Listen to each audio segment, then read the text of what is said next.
The video I'm about to show, I want you guys to pay attention to a couple of things.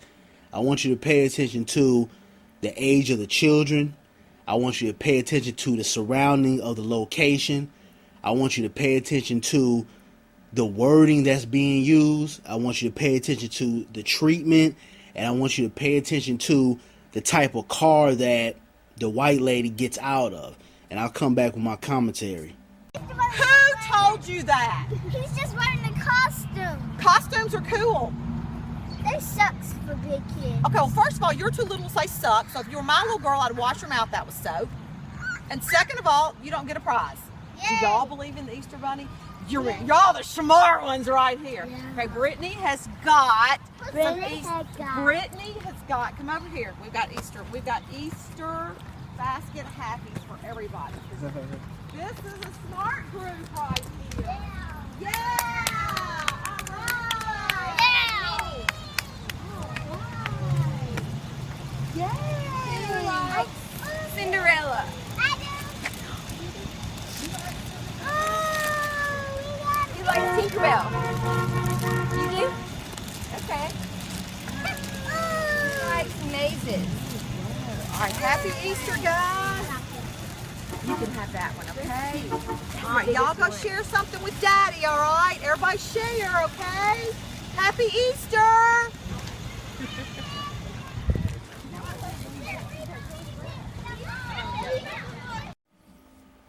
Okay, so let's break a couple of things down that happened in that video. First of all, when you look at the surroundings of the location, this looks like, I would say, some type of public housing. I could be wrong, but the way it's set up, the way the buildings are structured, it looks like it's a low-income type of community. Then we look at the children. We all know children are very impressionable. All you pretty much have to do, well, to the normal kid, except those who, might, install some type of, intellectual ability at an advanced level, in their children at a young age. For the most part, kids are going to draw to whoever has the toys, whoever, has the candy, or contains something that most children like. And I told everybody to pay attention to those type of things because a lot of times in society, we'll have, the quote-unquote great white hope come and try to play superhero to the little Negro kids. And it's not just, the children. This happens as you become an adult. Now, if you look at the video, there was a couple of seconds before that. I don't know if it was actually showcased within the video itself, but there was a kid that was saying, the Easter Bunny is full of shit. It's bullshit. That's basically what he was saying. And the white lady got offended by that. And basically what she did is she outcast him from the group and basically told all the other kids, oh, you guys are the smart ones. And what did she do? She rewarded them with Easter baskets. Now, the reason why I wanted to make this video and I wanted to point this out is because this happens as we get older as adults. A lot of times, us as the black community, whether we're in the work field or any other source of society or element, a lot of times we're put against each other. And you might have the one black person that's like, yo, this is bullshit. We're not treated right here. We all need to bond together. We need to, push back on a lot of the negativity or racism that we see. And a lot of times what the so-called dominant society would do, because they somewhat control the power structure of the everyday society, a lot of times what they'll do is they'll put us against each other, and they'll say, okay, well, you guys that want to go along with the program, want to go along to get along, I'll reward you guys. I'll give you a couple of more dollars. I'll reward you with money or probation. You're still gonna be my slave, okay? I'm still gonna practice white supremacy against you, but what I'll do is I'll reward you for being a good little pet Negro. And the black person that decides to say, you know what, the hell with all this, we need to bond together and unify to fight against a lot of this injustice that we see going on. They're outcasts and they're perceived as, the bad one or the troublemaker. And this is what they did with Malcolm X. the Black Panther Party, even the Civil Rights Movement, where when you had a group of black people say, hey, you know, we're going to push back on this, we're going to use our dollar as a power mechanism, you had people from the so-called dominant society say, oh, these people are being troublemakers, or, you know, they're practicing, black supremacy, or, you know, they hate white people, and et cetera, et cetera. So it starts at a very young age. You know, it starts at as young as these kids, where we are put against each other. And I also told you to pay attention to, you know, the car that the lady got out. And the reason why I said that is because she pulls up in this community. Now, most people probably in this community are not driving a Mercedes Benz, but she pulls up in the Mercedes right off the bat. If you come out of, impoverished community, or you don't have much of anything, a fancy car coming through your neighborhood is going to catch your eye, because it's not something that you see all the time. And if you do see it, somebody's probably doing something illegal, especially if they're still in the community, because nobody with just a little bit of economical sense will be driving Mercedes Benz but still living in the project, and they're doing something legal. But that does happen here and there, but I digress away from that. But she pulls up in this type of car, and immediately these kids look at oh, this is someone that we can quote unquote trust. This is someone who we need to follow, or we need to take seriously. Remind you, they don't know who this chick is. Now, me, the way I was brought up, first thing I'm going to ask is, who are you? I'm not going to walk up to you and start conversing with you simply because you have a goddamn Easter basket, or you have candy, or you have something to so-called bribe me with. I'm going to ask questions.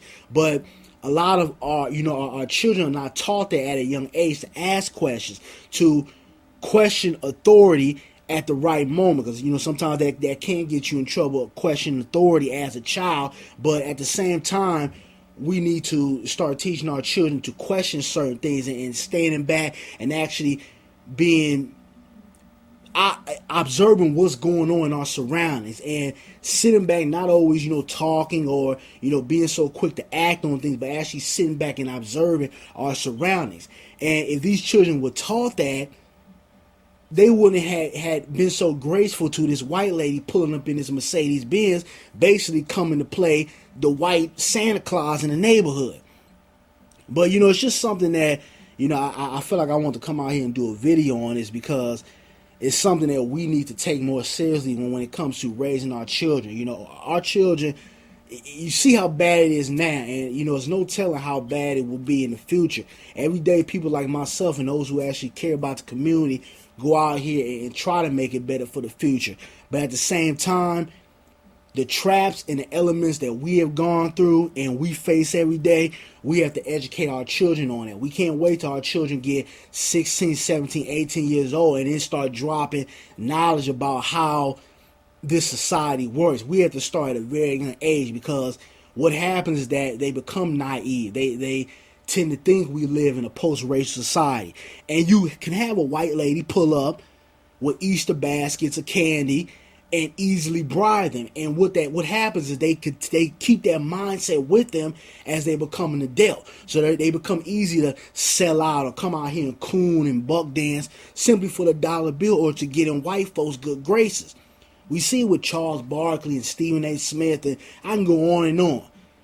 But I just want to make it a point for us to come out here and teach our children, because not even just the fact that she single out that one kid basically having a different perspective from her, but she could have easily have been a child molester.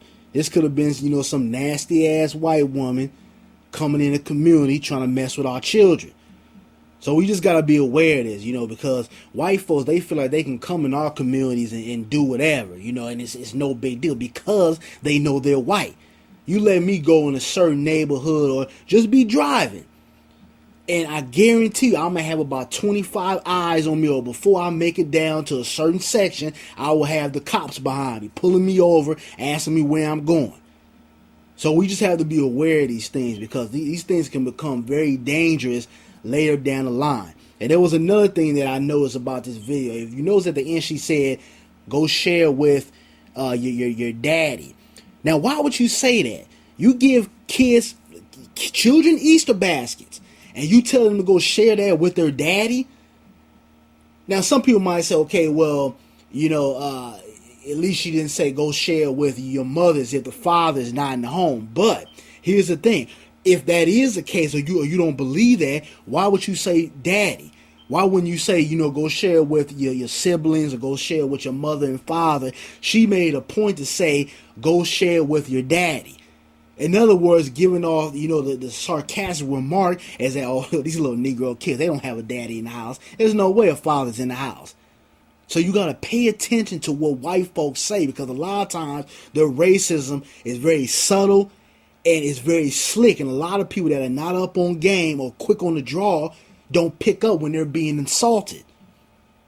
But I'm out. Peace.